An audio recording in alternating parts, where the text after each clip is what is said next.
All right, go. This is a persuasive speech on gun rights equating self-defense.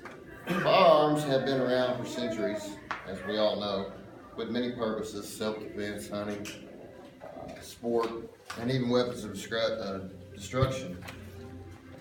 I'm going to discuss the facts of escalating crime and how gun ownership is equal to self-defense of people and property.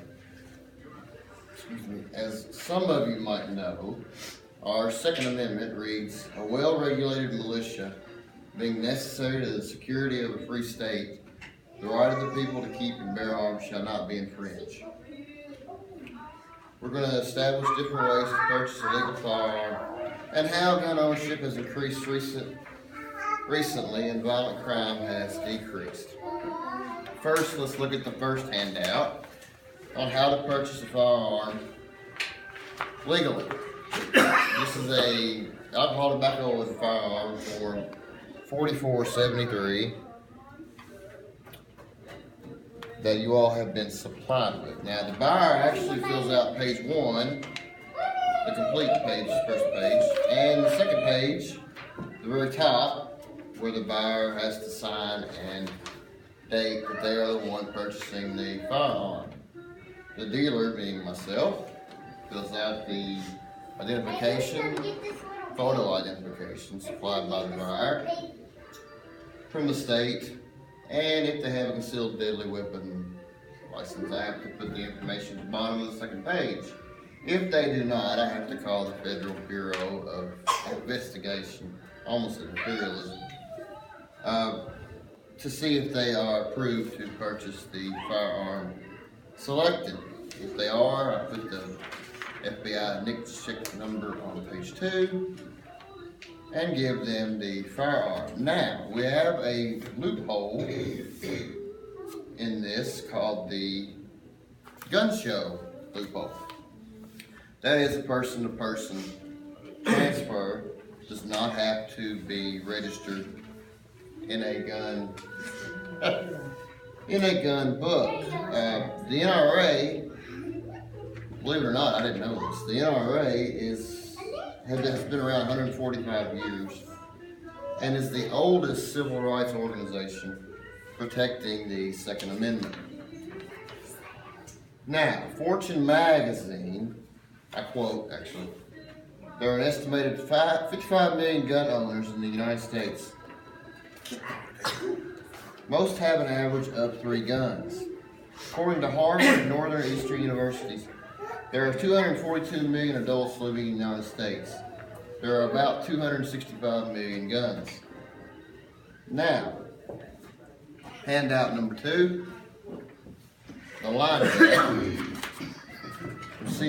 CNS News. Based on 2012 Congressional Research Service, the number of privately owned firearms in the United States increased from about 185 million in 1993 to 357 million in 2013, which just actually shocked me. But I digress. Gun ownership, according to Dr. Jeffrey Roth, he's the study director for the panel on understanding and control of violent behavior. I quote, "Self-defense is the most commonly cited reason for acquiring a gun." Now, you might ask why gun ownership is needed in relation to self-defense.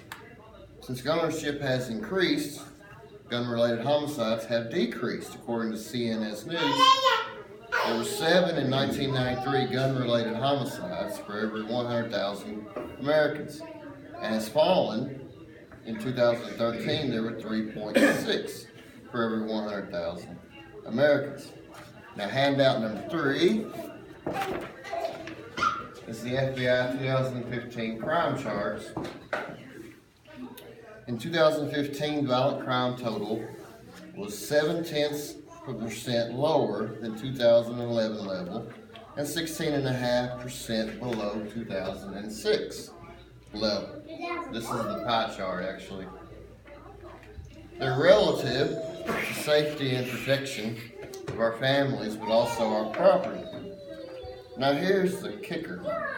The Washington Post, I don't know if you read the Washington Post, or do the crossword puzzles, quoted the violent crime and murder rates in the South far outpace those in other regions, which actually shocked me.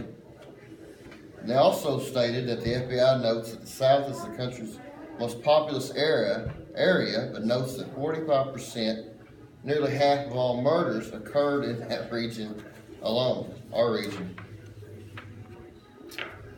Now here's a personal story that when I was 12 or 13 years old, I had a school project due. After karate class, my father forgot to stop and make copies for my school class. He volunteered to go back out to his clinic and make copies.